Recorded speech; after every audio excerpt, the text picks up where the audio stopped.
안녕하세요, 바게트입니다.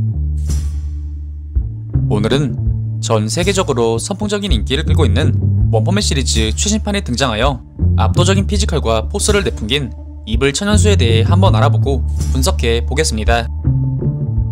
영상은 작중 이블 천연수가 보여준 행적과 능력을 기반으로 분석하면서 진행되며, 이는 주관적인과 동시에 약간의 스포가 포함되어 있다는 점 알려드립니다. 이블 천연수, 물 그 자체 혹은 액체에 동화되는 자연계 괴인이자 괴인협회 소속의 상위급 존재로 그 제레벨은 용, 자연재해 그 자체의 성격을 지닌 이 이블 천연수는 등장 초반부터 예사롭지 않은 포스를 풍기며 상당히 위력적인 기세를 뽐내는데, 그 첫 등장은 괴인협회 대전. 당시 아토믹의 3검사로부터 도망치던 한 쩌리급 괴인이 이블 천연수가 봉인되어 있던 두꺼운 철문을 개방하였고, 이후 거대한 수조의 기괴한 눈깔, 그리고 마치 어항처럼 수많은 물고기 괴인이 함께 담겨있는 기괴하고 거대한 수족관의 모습으로 작중 첫 면모를 드러냈습니다. 곧이어 이 쩌리 괴물의 간단한 톡백에서 이 이블 천연수의 탄생 배경이 짤막하게 소개되는데, 이블 천연수는 교류교류, 즉 사이코스의 실험으로 인해 우연히 탄생한 괴물이며, 굉장히 유연하고 강력한 능력으로 인해 괴인협회 간부급 이상으로도 성장할 수 있지만, 피하 식별 없이 자신에 대한 단순 위험 감지만으로 무차별 공격을 한다는 특성으로 인해 괴인협회에서도 제어할 수 없다고 판단. 결국 이중으로 된 거대한 철문으로 봉인되었던 것이었는데요. 하지만 결국 쩌리급 괴인으로 인해 이블 천연수가 다시 세상으로 나오게 되었고, 그와 동시에 아토믹의 3검사들을 곧바로 몰아붙이며 간단하게 제압. 이후 피닉스남을 꺾은 직후의 에스크 보이 히어로 봉제를 상대로 액체라면 기름까지도 자신의 신체 일부로 동기화시킬 수 있는 실로 놀라운 능력을 보여주며 봉제의 기술력을 전부 파괴하더니, 이내 봉제의 허벅지를 관통시키는 치명상을 입혀 일반 꼬마 아이처럼 무력한 존재로 만들어 제압해버리는 등 강력한 면모를 연신 보여줬는데요.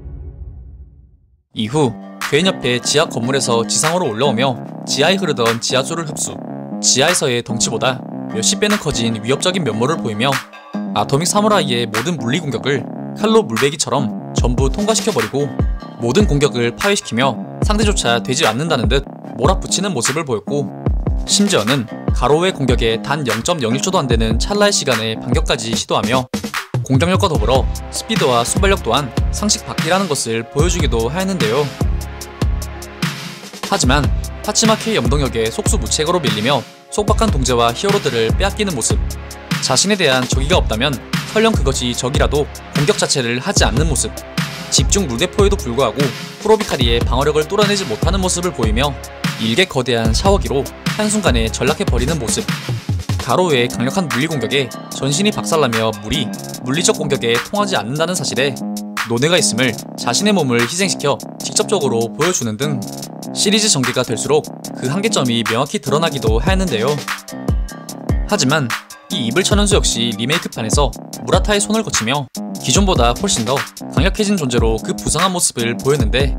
이후 천연수는 원작에서 가로우와 사이타마가 싸우기 직전 사이타마의 강력한 공격에 그만 온몸이 터지는 슈퍼 역할로 전락하였고, 그나마 살아있던 천연수의 조각마저 돈신에게 발각되어 버리며 그렇게 인간의 뱃속에서 기구하게 삶을 마감할 운명이었으나, 최근 시리즈 리메이크판에서 가로우에게 타격당한 후 제트시업 바다로 흘러 들어가게 되었고, 이내 이 이블 천연수는 순식간에 거대 그 자체이자 물 그 자체인 바다와 동화되어 버리더니, 곧이어 잠깐 등장한 피지컬, 눈동자 하나가 항공모함보다 거대해진 것으로 묘사되며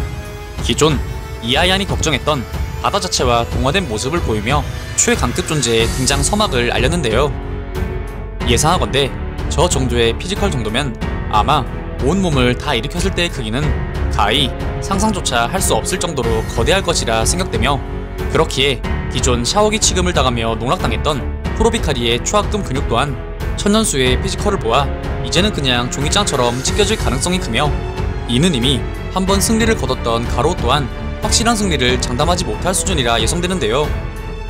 그렇기에 향후 이 이블 천연수의 행보, 다시 말해 이 이블 천연수가 가로우와의 대전을 통해 이 가로우의 힘과 괴의 신탈권을 더욱 부각시켜주는 수단이 될 것이냐, 또는 원작과 비슷하게 오랜만에 등장한 사이타마의 원펀치에 소멸되며 다시금 사이타마의 강함을 증명하는 수단이 될 것인가, 혹은 사이코스 융합체, 오로치급 이상의 독자적인 괴인으로 새로운 전개를 낼 것인가 등 이 이블 천연수, 아니 이블 바다수에 대한 독자들의 관심이 집중되고 있는데요. 여기에 더해 이블 바다수가 등장하기 직전 거대한 제트시의 크리에이터급 구멍을 통해 등장한 오로치의 무덤, 아니 오로치조차 일개 제물로 만들어버릴 정도의 초월적인 존재를 모시는 벽화에 거대한 진의 그림자의 모습이 비춰지는 묘사가 등장하는데, 등장 타이밍으로 보아 향후 전개에서 이 거대한 진해가 곧바로 등장한 이블 바다수와 향후 교집합이 있을 것으로 예측되는데요. 그렇듯 이 이블 천연수의 향후 전개에 대한 다양한 추측이 나오고 있으며, 어떤 전개가 펼쳐진다 하더라도 이 천연수의 존재감은 이전보다 훨씬 클 것으로 예상됩니다. 오늘 준비한 영상은 여기까지입니다. 다음엔 더 나은 영상으로 찾아뵙겠습니다. 아, 그리고 보시고 싶으신 영상이나 주제 댓글로 남겨주시면 다음 영상 작업 시 최대한 반영하여 제작할 수 있도록 노력하겠습니다.